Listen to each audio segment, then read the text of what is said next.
안녕하세요. 저는 올해 55살이 된 김종석이라고 합니다. 서울 강북구에서 작은 세무사 사무실을 운영하고 있습니다.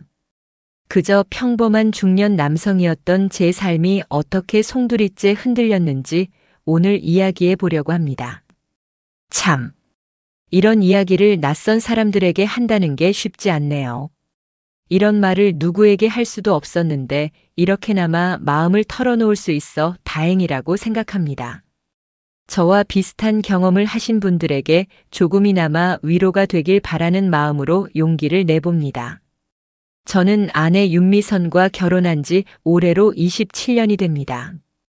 우리는 대학 동아리에서 만나 3년간의 연애 끝에 결혼했습니다. 제가 28, 아내가 26이었으니 꽤 일찍 결혼한 편이죠. 신혼 시절에는 워낙 가난해서 반지하 단칸방에서 시작했지만 둘 다 열심히 일해서 지금은 강북구에 작은 아파트도 마련하고 나름 안정된 삶을 살고 있습니다. 처음 미선이를 만났을 때 기억이 생생합니다. 대학교 4학년 때였어요. 동아리 후배였던 미선이는 항상 밝고 활기찬 모습으로 주변 사람들을 웃게 만드는 여학생이었습니다. 저는 그때 꽤 내성적인 성격이어서 먼저 다가가지 못했는데 오히려 미선이가 적극적으로 다가와 대화를 시작했죠. 선배, 왜 항상 혼자 있어요? 저랑 얘기해요. 그렇게 자연스럽게 시작된 우리의 인연은 데이트로 이어졌고 3년 후 결혼까지 하게 되었습니다. 신혼 초기에는 경제적으로 정말 힘들었어요. 저는 작은 회계 사무소에서 일을 시작했고 아내는 보험회사에서 일했습니다. 둘 다 늦게까지 일하고 주말에도 종종 출근했죠. 하지만 그 어려운 시간도 서로에 대한 사랑과 믿음으로 이겨냈습니다. 결혼 3년 차에 첫째 딸 수진이가 태어났을 때의 기쁨은 아직도 잊을 수 없습니다. 아내가 출산 후 잠시 일을 그만두고 육아에 전념했고 저는 더 열심히 일했습니다. 그 후 3년 뒤에 아들 민우가 태어났고 우리 가족은 더욱 단단해졌습니다. 딸 하나 아들 하나 모두 대학을 졸업하고 직장에 취직해 독립했고 저희 부부는 조용히 둘만의 생활을 시작한 지 3년 정도 되었습니다. 큰딸 수진이는 작년에 결혼해서 남편과 함께 분당에 살고 있고 아들 민우는 직장 때문에 대전에 내려가 있습니다. 명절이나 특별한 날에만 모이는 평범한 가족이 되었죠. 아이들이 떠나고 나면 제2의 신혼이 시작된다더니 정말 그런 것 같아요. 결혼 25주년을 맞이했을 때 아내가 했던 말입니다. 그때 우리는 정말 행복했습니다. 주말마다 등산도 다니고 오랫동안 미뤄왔던 제주도 여행도 다녀왔죠.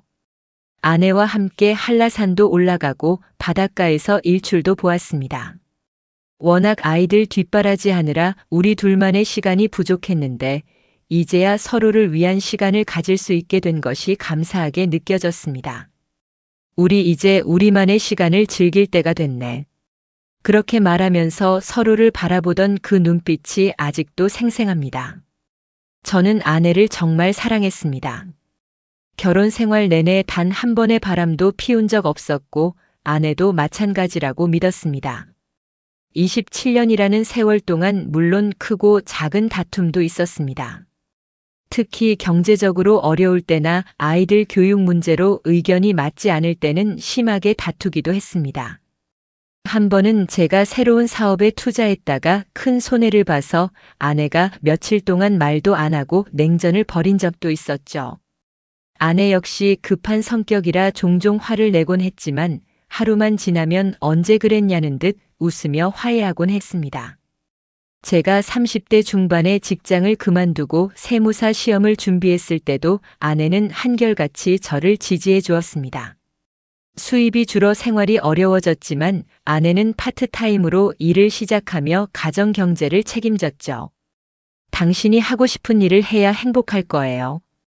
우리 함께 이겨낼 수 있어요. 그런 아내의 격려와 지지 덕분에 결국 세무사 시험에 합격할 수 있었고 지금의 안정된 삶을 살 수 있게 되었습니다. 하지만 큰 위기 없이 평탄하게 지내왔다고 자부했습니다. 서로에게 완벽한 배우자는 아니었을지 모르지만 최소한 서로를 존중하고 신뢰하는 관계였다고 생각했습니다.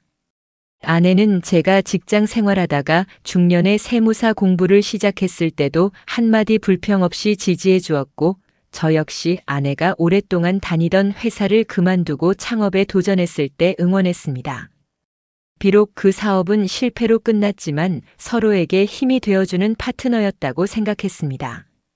모든 변화는 약 8개월 전부터 시작되었습니다. 아내가 요즘 건강에 신경 써야 한다며 헬스장을 다니기 시작했죠. 같은 아파트 단지에 사는 정영숙이라는 친구와 함께였습니다. 정영숙 씨는 아내와 같은 교회에 다니는 사이로 몇 년 전부터 가까이 지내온 친구입니다. 저도 몇 번 만나본 적이 있어서 어떤 사람인지 대략 알고 있었습니다. 종석 씨, 나 영숙이랑 헬스장 다니기로 했어. 요즘 갱년기 증상도 있고 해서 운동 좀 해야 할 것 같아. 아내가 처음 헬스장을 다니겠다고 했을 때의 모습이 떠오릅니다. 저녁 식사 후 TV를 보고 있는데 갑자기 이야기를 꺼냈어요. 처음에는 건강을 위한 좋은 취미라고 생각했습니다. 오히려 제가 더 적극적으로 권장했던 것 같아요. 그래, 잘 생각했어. 요즘 우리 나이엔 건강이 최고지. 열심히 다녀. 사실 아내가 건강에 신경 쓰는 것이 반가웠습니다. 몇 년 전 건강검진에서 고혈압 전 단계라는 진단을 받았고 콜레스테롤 수치도 높아서 의사가 꾸준한 운동을 권했거든요. 하지만 아내는 평소에 운동이라고는 가끔 동네 한 바퀴 도는 것 외에는 별로 하지 않았습니다. 그래서 이번 기회에 제대로 운동을 시작한다니 정말 다행이라고 생각했죠. 아내는 일주일에 3번, 월요일과 수요일, 금요일 저녁 7시부터 9시까지 헬스장에 다닌다고 했습니다. 차로 15분 정도 거리에 있는 곳이었는데 정영숙 씨가 다니던 곳이라 같이 가면 할인도 된다고 했어요. 그렇게 아내는 헬스장 등록을 했고 매주 3번씩 규칙적으로 다니기 시작했습니다. 처음에는 운동하고 와서 아이고 힘들어 죽겠다며 투덜거리더니 점점 운동에 익숙해지는 듯 했습니다.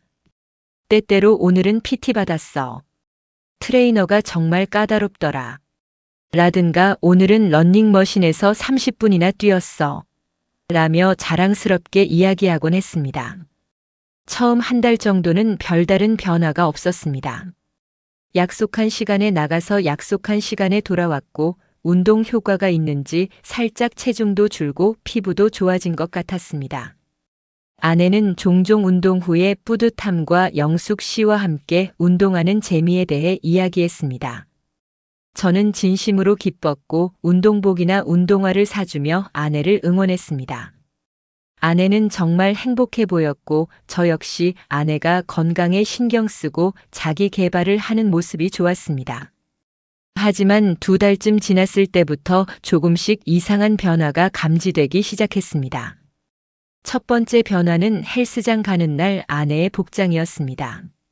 처음에는 그냥 오래된 트레이닝복 차림이었는데 점점 새로운 운동복들이 늘어나기 시작했습니다.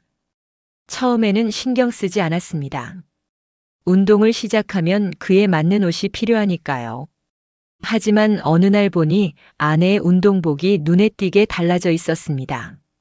몸에 붙는 레깅스에 짧은 상의, 그리고 컬러풀한 운동화까지. 헬스장 가는데 꼭 그렇게 차려입어야 해? 요즘은 다들 이렇게 입고 다녀. 나만 낡은 트레이닝복 입고 있으면 촌스러워 보이잖아. 한 번은 쇼핑백을 들고 들어오길래 무엇을 샀냐고 물었더니 요즘 헬스장에 젊은 애들도 많이 다니는데 아줌마처럼 보이기 싫어서 하며 웃어넘겼습니다. 그때는 그저 나이 들면서 생기는 자연스러운 외모에 대한 관심이라고 생각했습니다. 하지만 곧 화장에도 신경 쓰기 시작했습니다. 헬스장 가는 날이면 평소보다 진한 화장을 하고 향수도 뿌리기 시작했죠. 운동하러 가는데 화장까지 해야 해? 한 번은 웃으며 물었습니다. 에이, 영숙이 말이야. 헬스장에 다른 아줌마들도 다 꾸미고 온대. 나만 촌스럽게 생기면 어떡해. 예전에 아내라면 그래. 내가 뭐라도 하면 좋겠다며 농담을 했을 텐데 이제는 조금 날카롭게 반응하는 것이 느껴졌습니다. 마치 제가 너무 간섭하는 것처럼 말이죠. 그럴듯한 대답에 별 의심 없이 그냥 넘어갔습니다. 지금 생각하면 그때 좀 더 의심했어야 했는데 평생을 함께한 사람을 의심한다는 것 자체가 생각조차 할 수 없었던 거죠. 두 번째 변화는 아내의 귀가 시간이었습니다. 처음에는 항상 9시 반쯤이면 집에 돌아왔는데 점점 귀가 시간이 늦어지기 시작했습니다. 10시, 10시 반, 때로는 11시가 넘기도 했습니다. 물어보면 항상 그럴듯한 핑계가 있었습니다. 오늘은 운동 끝나고 영숙이랑 근처 카페에서 차 한잔 했어. 요즘 그 애가 좀 힘든 일이 있어서. 헬스장 끝나고 회원들끼리 뒤풀이 한다고 근처 맥주집에 갔었어. 다들 나이대가 비슷해서 이야기가 잘 통해. 오늘은 트레이너가 운동 루틴을 새로 짜줘서 좀 늦게 끝났어. 하루는 제가 왜 이렇게 늦게 와? 전화라도 하지. 라고 말했더니 아내는 화를 내며 감시하는 거야. 나 이제 애도 아니고 내가 뭐 나쁜 짓이라도 할 것 같아? 라고 반문했습니다. 그때까지만 해도 저는 아내가 그저 조금 예민해진 것이라고 생각했습니다. 처음에는 그저 그런가 보다 했습니다. 아내도 이제 자기만의 시간과 친구가 필요하겠지 하는 생각이었죠. 아내가 오랫동안 가정에만 충실하다가 이제 자신의 생활을 찾아가는 모습이 오히려 좋아 보이기도 했습니다. 세 번째 달이 되었을 때 더 명확한 변화가 나타났습니다. 헬스장에 다녀온 후 아내는 종종 씻지 않고 곧바로 잠자리에 들었습니다. 운동 후에 항상 샤워를 하고 왔다고 했는데 말이죠. 오늘은 샤워 안 했어? 아, 헬스장에서 했어. 너무 피곤해서 그냥 자려고. 이상했습니다. 아내는 원래 깔끔한 성격이라 외출 후에는 반드시 샤워를 하는 사람이었으니까요. 그리고 헬스장에 가는 시간과 돌아오는 시간도 불규칙해지기 시작했습니다. 때로는 약속했던 헬스장 시간이 아닌 날에도 갑자기 오늘은 특별 프로그램이 있다며 나가기도 했습니다. 오늘은 왜 이렇게 늦게 왔어? 한 번은 제가 물었습니다. 아내는 약간 당황한 듯한 표정을 지으며 대답했습니다. 아, 운동 끝나고 영숙이랑 근처 카페에서 차 한잔 했어. 요즘 그 애가 좀 힘든 일이 있어서. 그래? 영숙 씨에게 무슨 일 있어? 아, 그게 남편이랑 사이가 안 좋아서. 아내는 약간 말을 더듬으며 대답했습니다. 제가 더 물어보려고 하자 갑자기 화제를 돌렸습니다. 그것보다 오늘 저녁 반찬 맛있었어. 내일은 뭐 해 먹을까? 다른 날에는 이런 핑계였습니다. 오늘은 트레이너가 운동 루틴을 새로 짜줘서 좀 늦게 끝났어. 트레이너? 어떤 사람인데? 그냥 헬스장에 있는 트레이너. 사람들 운동 지도해주는 사람. 아내의 대답이 점점 두루뭉술해졌습니다. 예전 같았으면 자세히 설명했을 텐데 이제는 질문을 피하는 듯한 느낌이 들었습니다. 한 번은 제가 갑자기 헬스장에 한번 가봐도 돼? 어떤 곳인지 궁금하네. 라고 제안했더니 아내는 눈에 띄게 당황하며 왜 갑자기? 별로 특별한 곳은 아니야. 그냥 평범한 헬스장이야. 라고 대답했습니다. 그리고는 곧바로 당신이 거기 가면 내가 좀 민망할 것 같은데. 라며 거절했습니다. 의심의 결정적인 계기는 바로 아내의 휴대폰이었습니다. 결혼 이후 우리는 서로의 휴대폰을 자유롭게 사용했습니다. 비밀번호도 서로 알고 있었고 필요할 때면 서로 전화도 받아주고 메시지도 확인해주는 사이였죠. 그런데 어느 날부터인가 아내의 휴대폰에 비밀번호가 걸려 있었습니다. 별 생각 없이 아내 휴대폰으로 날씨를 확인하려다 잠금 화면이 나와서 놀랐던 기억이 납니다. 여보, 휴대폰 비밀번호가 걸려 있네. 아, 요즘 보안 때문에 영숙이가 비밀번호 설정하는 게 좋대서. 그래? 그럼 비밀번호가 뭔데? 아, 그냥 내 생일. 425야. 아내는 그렇게 말했지만 나중에 확인해 보니 425가 아니었습니다. 다시 물어보려고 했지만 왠지 모르게 목이 메어 물어볼 수 없었습니다. 뭔가 확인하기 두려웠던 것 같아요. 그럴듯한 핑계였습니다. 하지만 이상했습니다.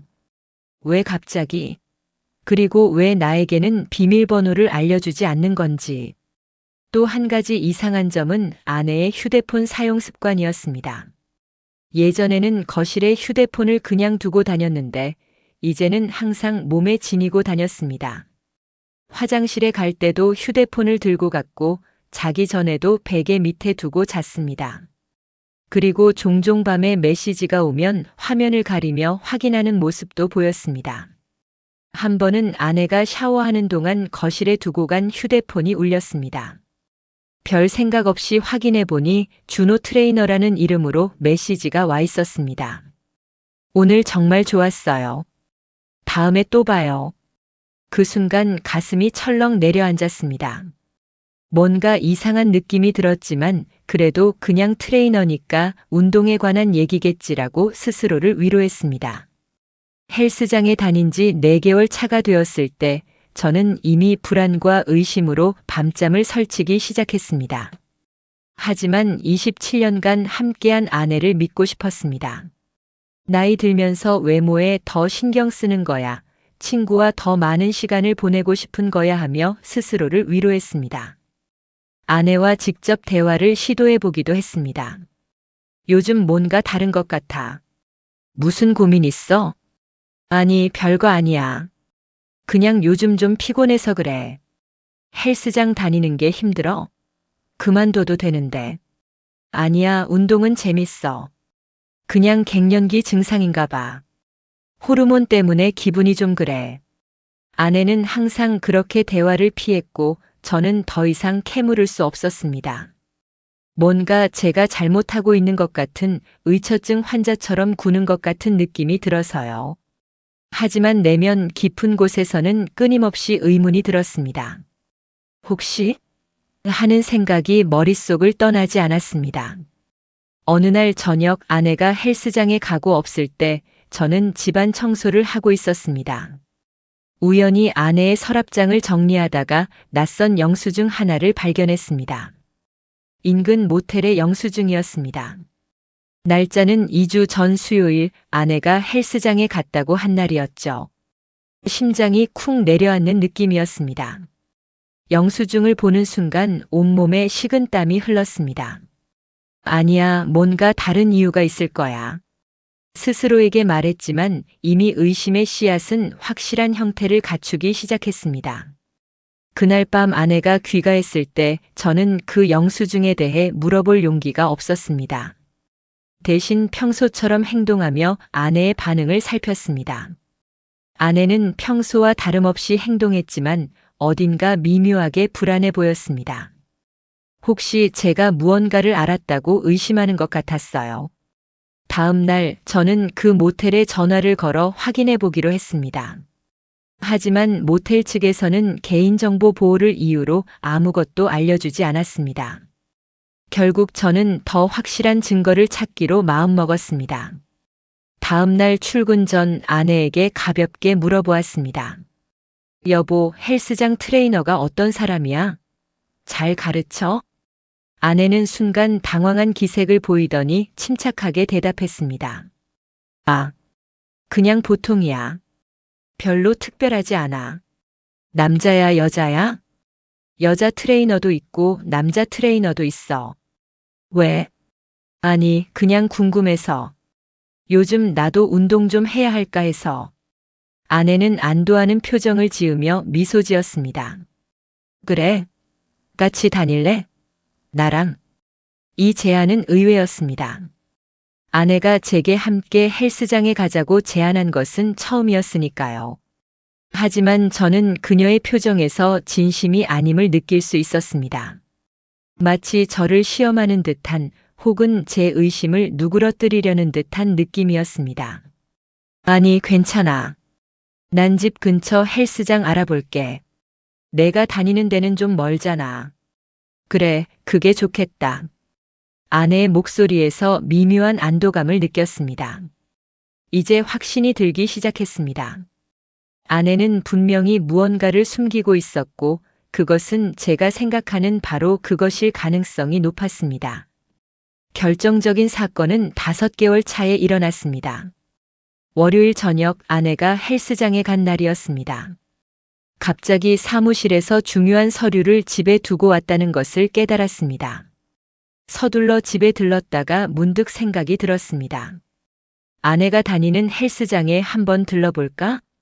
특별한 의도는 없었습니다. 그저 아내가 열심히 운동하는 모습을 보고 싶었고 운동 끝나고 같이 저녁이라도 먹자고 제안할 생각이었죠. 아내에게서 헬스장 이름과 위치는 들어서 알고 있었습니다. 헬스장에 도착해서 카운터에 있는 직원에게 아내를 찾는다고 했습니다. 윤미선 회원님 찾습니다. 제가 남편인데요. 직원은 컴퓨터 화면을 확인하더니 대답했습니다. 윤미선 회원님은 오늘 출석 체크가 안 되어 있네요. 아직 안 오신 것 같습니다. 그 순간 가슴이 철렁 내려앉았습니다. 아내는 2시간 전에 분명히 헬스장에 간다고 나갔는데 혹시 정영숙 회원님은 오셨나요? 네, 정영숙 회원님은 지금 운동 중이십니다. 잠시 후 정영숙 씨가 러닝머신 위에서 운동하는 모습이 보였습니다. 저를 보자 그녀의 표정이 순간 굳어졌습니다. 아, 종석 씨. 여긴 어쩐 일로? 영숙 씨, 미선이 어디 있어요? 같이 오지 않았어요? 정영숙 씨는 당황한 기색이 역력했습니다. 말을 더듬으며 대답했습니다. 아, 그게 미선이 오늘 몸이 좀 안 좋다고 해서 아마 집에 있지 않을까요? 명백한 거짓말이었습니다. 아내는 분명히 헬스장에 간다고 나갔습니다. 뭔가 이상했습니다. 아내와 정영숙 씨가 단지 쇼핑을 가거나 다른 곳에 갔다면 왜 이렇게 당황하고 거짓말을 하는 걸까요? 영숙 씨, 제발 사실대로 말해주세요. 미선이 어디 있는지 아시죠? 정영숙 씨는 잠시 망설이다가 한숨을 쉬었습니다. 죄송해요, 종석 씨. 저도 정확히는 모르겠어요. 요즘 미선이가 헬스장 끝나고 따로 만나는 사람이 있는 것 같아요. 누굴 만난다고요? 누구를요? 잘 모르겠어요. 미선이가 자세히 말해주지 않았어요. 그냥 요즘 기분이 좋아 보여서. 정영숙 씨의 말은 이상하게 모호했습니다. 하지만 저는 그녀가 뭔가를 숨기고 있다는 것을 직감적으로 알 수 있었습니다. 집으로 돌아와 기다렸습니다. 저녁 9시 반 아내가 돌아왔습니다. 평소보다 화장이 진했고 얼굴은 상기되어 있었습니다. 운동 어땠어? 태연하게 물었습니다. 아, 오늘은 좀 힘들었어. 새로운 운동을 배워서. 아내는 자연스럽게 대답했습니다. 그 순간 가슴에 칼이 꽂히는 느낌이었습니다. 분명히 오늘 헬스장에 가지 않았는데 거짓말을 하고 있었던 겁니다. 하지만 저는 아직 확실한 증거가 필요했습니다. 감정적으로 대처하면 진실을 알 수 없을 것 같았습니다. 연이은 거짓말에 가슴이 찢어지는 것 같았습니다. 하지만 침착함을 유지했습니다. 더 확실한 증거가 필요했으니까요. 그 후로 2주 동안 저는 침착하게 아내의 행동을 관찰했습니다. 아내가 헬스장에 간다고 할 때마다 몰래 뒤를 따라가 봤습니다. 그리고 3번 모두 같은 패턴이었습니다. 아내는 헬스장 근처까지 갔다가 근처 카페에서 누군가를 만났습니다. 그는 아내의 메시지에 있던 준호 트레이너로 보이는 남자였습니다. 40대 후반으로 보이는 키가 크고 몸이 탄탄한 남자였죠. 두 사람은 카페에서 시간을 보낸 후 근처 모텔로 향했습니다. 처음 그 광경을 목격했을 때 그 자리에서 쓰러질 뻔했습니다. 27년을 함께한 아내가 낯선 남자와 모텔에 들어가는 모습을 지켜보는 것은 고문과도 같았습니다. 하지만 저는 결정적인 순간까지 기다렸습니다. 확실한 증거가 필요했으니까요. 수요일 저녁 4번째로 아내가 헬스장에 간다고 했을 때 저는 그녀를 뒤따라갔습니다. 예상대로 아내는 같은 카페에서 그 남자를 만났고 두 사람은 다시 모텔로 향했습니다. 이번에는 모텔 입구에서 기다렸다가 두 사람이 방으로 들어간 후 30분 뒤 프론트에 가서 말했습니다. 제 아내가 저 남자와 함께 들어갔습니다. 방 번호를 알려주세요. 프론트 직원은 처음에는 거부했지만 제가 경찰을 부르겠다고 하자 마지못해 방 번호를 알려주었습니다. 306호입니다만 손님. 이런 일은 직원의 말을 끝까지 듣지 않고 저는 3층으로 올라갔습니다. 306호 앞에 서서 문을 두드리기 전에 잠시 망설였습니다. 문을 열면 제 결혼 생활이 끝날지도 모른다는 것을 알았기 때문입니다. 하지만 이미 돌이킬 수 없는 강을 건넌 기분이었습니다. 심장이 터질 듯이 뛰는 걸 느끼며 그 방 앞에 섰습니다. 문을 두드리기 전에 잠시 망설였습니다. 문을 열면 제 결혼 생활이 끝날지도 모른다는 것을 알았기 때문입니다. 하지만 이미 돌이킬 수 없는 강을 건넌 기분이었습니다. 문을 3개 두드렸습니다. 잠시 후 방 안에서 부산한 소리가 들렸고 이내 그 남자가 문을 살짝 열었습니다. 저는 문을 밀어 제쳤습니다. 그리고 침대 위에 당황한 표정으로 앉아있는 아내를 발견했습니다. 종석 씨. 아내의 입에서 작은 비명이 새어나왔습니다. 그 순간 무슨 말을 했는지 어떤 행동을 했는지 정확히 기억나지 않습니다. 분노, 배신감, 슬픔이 한꺼번에 밀려와 거의 정신을 잃을 것 같았습니다. 기억나는 건 제가 그 남자에게 달려들어 멱살을 잡고 욕설을 퍼부었다는 것뿐입니다. 당신 누구야? 내 아내한테 뭐 하는 거야? 그 남자는 당황하며 변명을 늘어놓았습니다. 저는 미선 씨가 이혼했다고 들었습니다. 정말 죄송합니다. 몰랐습니다. 이혼이라고? 아내는 그 남자에게 자신이 이혼한 싱글이라고 속였던 겁니다. 더 큰 배신감이 밀려왔습니다. 미선 씨 정말 결혼한 사람이에요? 남자가 당황해 물었습니다. 아내는 대답하지 못하고 고개를 숙였습니다. 그 순간 모든 것이 명확해졌습니다. 당신 지금 당장 옷 입고 나와. 제가 아내에게 말했습니다.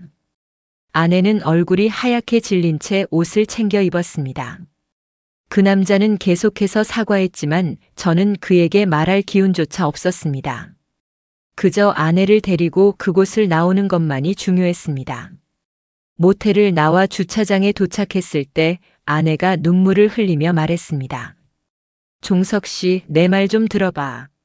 이건 차에 타. 제 목소리는 차갑게 울렸습니다. 차 안에서 아내는 계속 울었습니다. 저는 묵묵히 운전대를 잡고 집으로 향했습니다. 머릿속은 하얗게 비어 있었고 가슴은 얼음장처럼 차가워졌습니다. 집에 도착해서 아내는 모든 것을 털어놓았습니다. 6개월 전 헬스장 트레이너였던 그 남자를 만났고 처음에는 단순한 호감이었지만 점점 깊은 감정이 생겼다고 했습니다. 그 남자가 자신을 특별하게 대해주고 오랜만에 여자로서 설렘을 느꼈다며 변명했습니다. 종석 씨, 미안해. 정말 미안해. 이건 그냥 실수야. 나도 왜 이런 짓을 했는지 모르겠어. 하지만 저에게는 이미 돌이킬 수 없는 선을 넘은 일이었습니다. 27년간의 신뢰가 무너진 순간이었습니다. 미선아, 우리 27년 동안 뭐 했어? 내가 뭐가 부족했길래. 목이 메어 더 이상 말을 잇지 못했습니다. 당신 탓이 아니야. 그냥 나도 왜 이랬는지 모르겠어. 나이 들면서 불안했나 봐.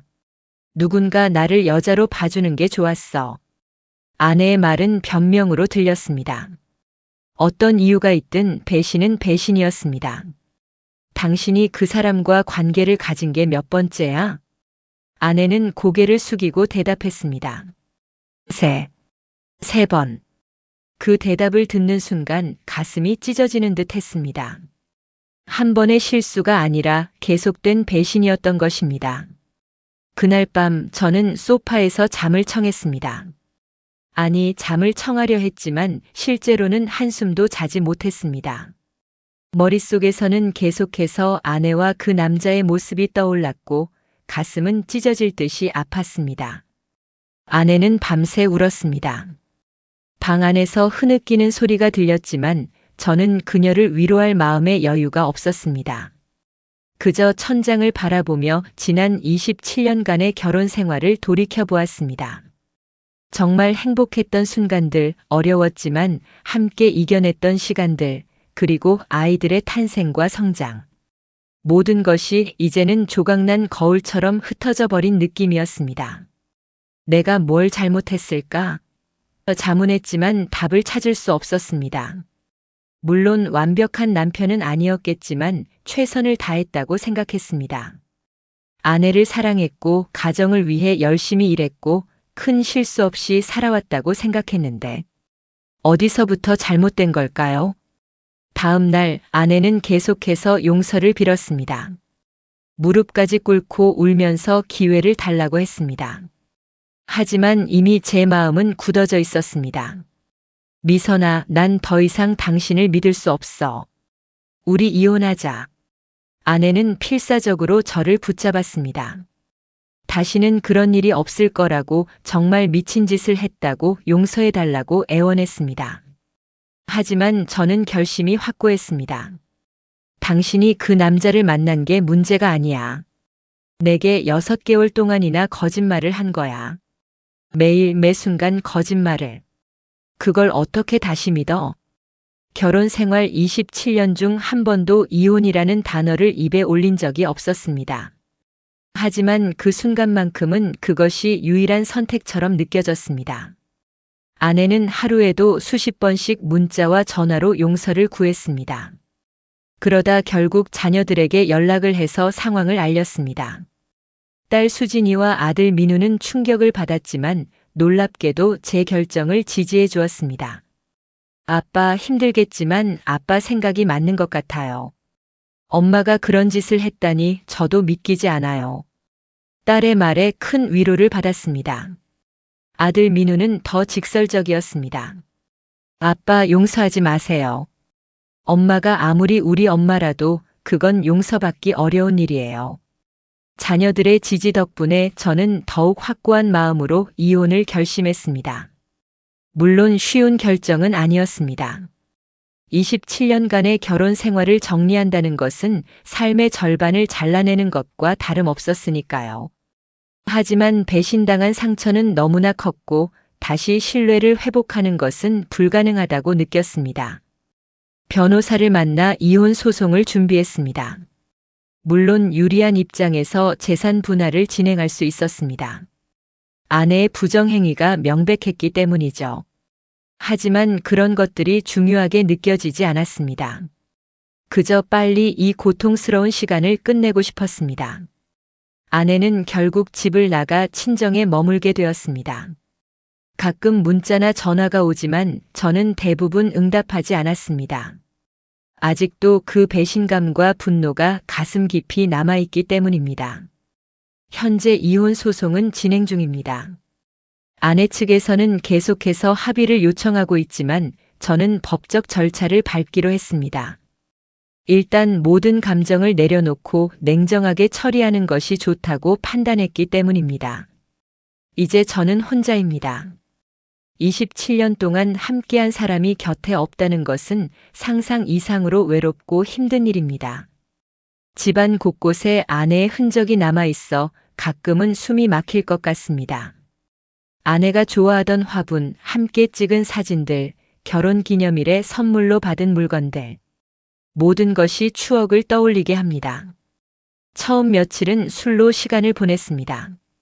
그저 현실을 잊고 싶었어요. 하지만 그것이 해결책이 아니란 걸 곧 깨달았습니다.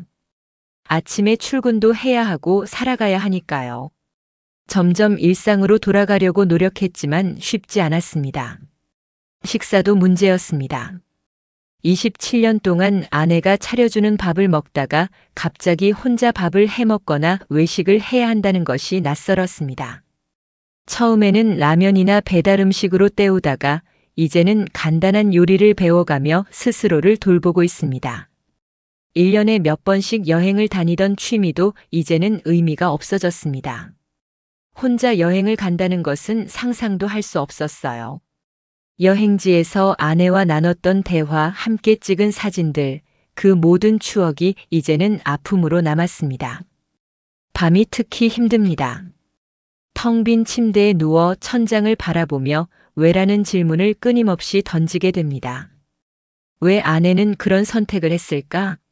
왜 우리의 결혼 생활은 이렇게 끝나야 했을까? 하지만 답은 없습니다. 그저 시간이 지나면 조금씩 나아질 거라고 스스로를 위로할 뿐입니다. 친구들의 도움이 큰 힘이 되었습니다. 오랜 친구들이 자주 연락해주고 가끔은 술 한잔하자며 불러내기도 합니다. 처음에는 거절했지만 점점 그들의 배려가 고마워졌습니다. 특히 대학 동기 창수는 주말마다 찾아와 함께 시간을 보내줍니다.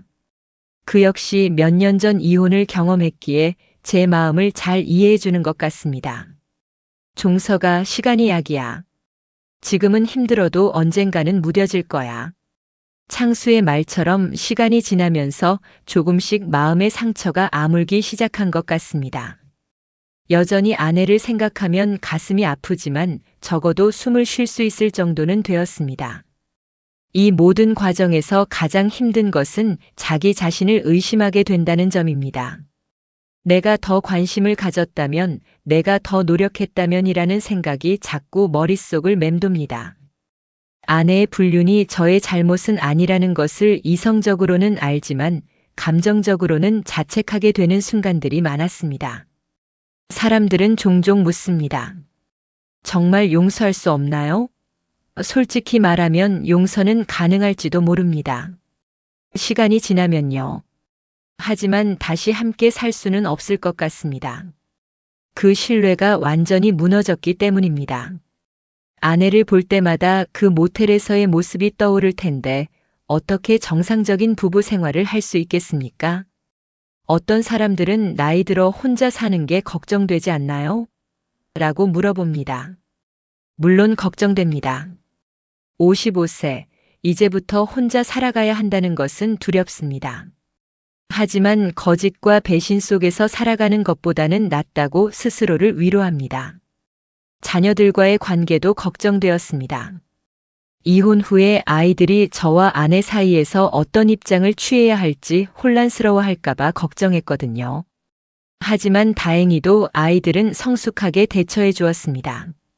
물론 엄마를 완전히 외면하지는 않았지만 저의 결정을 존중해 주었고 자주 연락해 주며 힘이 되어 주었습니다. 아빠, 주말에 내려갈게요. 같이 영화 보러 가요. 딸 수진이의 그런 문자 한 통이 때로는 하루 종일 저를 웃게 만듭니다. 이제 저는 천천히 제 삶을 재건하려고 합니다.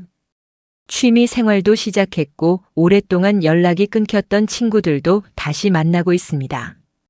얼마 전에는 요리 교실에 등록했습니다.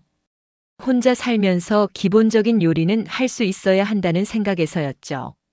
처음에는 어색했지만 지금은 새로운 요리를 배우는 재미에 푹 빠져 있습니다. 27년간의 결혼 생활이 이렇게 끝나게 될 줄은 정말 몰랐습니다. 하지만 인생은 계속됩니다. 저는 이 상처를 안고 앞으로 나아갈 것입니다. 돌이켜보면 아내의 변화 징후를 좀 더 일찍 알아차리고 대화를 시도했다면 어땠을까 하는 생각도 듭니다. 하지만 그것이 결과를 바꿨을지는 알 수 없습니다. 어쩌면 우리 부부는 이미 감정적으로 멀어져 있었는지도 모릅니다.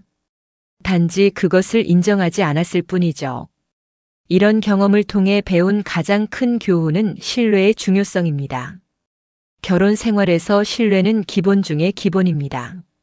한번 무너진 신뢰는 다시 회복하기 정말 어렵습니다. 서로를 존중하고 진실하게 대하는 것이 얼마나 중요한지 제 이야기가 누군가에게 작은 교훈이 되었으면 합니다. 또한 소통의 중요성도 느꼈습니다.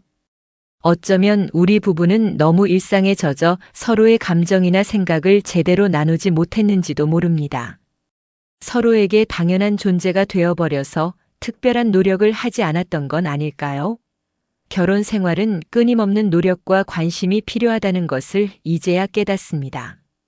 그리고 마지막으로 자기 자신을 사랑하는 법도 배웠습니다. 배우자의 배신에도 불구하고 저 자신의 가치를 의심하지 않아야 한다는 것을요. 비록 아내는 저를 선택하지 않았지만 그것이 제가 사랑받을 가치가 없다는 뜻은 아닙니다. 스스로를 존중하고 사랑해야만 앞으로의 삶도 건강하게 살아갈 수 있습니다. 이제 제 나이 55세, 인생의 절반 이상을 살았습니다. 남은 시간 동안 어떻게 살아갈 것인지 생각해 봤습니다. 우선은 스스로의 행복에 집중하려고 합니다. 그동안 가족을 위해 살았다면 이제는 저 자신을 위한 시간을 가지려고 합니다. 은퇴 후의 계획도 다시 세우고 있습니다. 아내와 함께 세웠던 노후 계획은 이제 의미가 없어졌으니까요. 혼자서 여행을 다니거나 귤중이 생각했던 취미를 찾아보는 것도 좋을 것 같습니다. 언젠가는 시골에 작은 집을 마련해서 텃밭을 가꾸며 살고 싶다는 소박한 꿈도 생겼습니다. 새로운 만남에 대해서는 아직 생각이 없습니다. 지금은 그저 이 상처를 치유하고 스스로를 돌보는 데 집중하고 싶습니다. 물론 언젠가는 마음이 열릴지도 모르겠지만 지금은 그런 생각을 할 여유가 없습니다. 종석 씨, 우리 동창회에 나와요. 괜찮은 여자분 소개시켜 드릴게요. 친구들의 그런 제안에 아직은 웃으며 거절합니다. 때가 되면 자연스럽게 새로운 인연이 찾아올 거라고 믿습니다. 사랑하는 사람의 배신만큼 아픈 것은 없습니다. 특히 수십 년을 함께한 배우자의 배신은 더욱 그렇습니다. 하지만 인생은 계속됩니다. 저는 이 상처를 안고 앞으로 나아갈 것입니다. 지금 같은 상황에 처한 분들께 말씀드리고 싶습니다. 당신은 혼자가 아닙니다. 이런 아픔을 겪는 사람은 많고 시간이 지나면 반드시 나아집니다. 자신을 미워하지 마세요. 당신은 여전히 사랑받을 가치가 있는 사람입니다. 그리고 행복한 결혼 생활을 유지하고 계신 분들께도 말씀드리고 싶습니다. 배우자를 당연하게 여기지 마세요. 작은 변화에도 관심을 가지고 꾸준히 대화하며 서로의 마음을 확인하세요. 신뢰는 하루아침에 만들어지지 않으며 순간의 실수로 쉽게 무너질 수 있습니다. 마지막으로 저의 이야기가 누군가에게 작은 위로나 교훈이 되었으면 합니다. 비록 고통스러운 경험이지만 이건 역시 제 인생의 일부로 받아들이고 더 강한 사람이 되려고 합니다. 제 이야기를 들어주셔서 감사합니다. 모든 분들의 가정에 행복과 신뢰가 가득하기를 바랍니다. 이야기가 재미있으셨나요? 좋아요와 구독으로 응원해 주시면 더 많은 감동적인 이야기로 찾아뵙겠습니다. 여러분의 작은 관심이 저에게는 큰 힘이 됩니다. 감사합니다.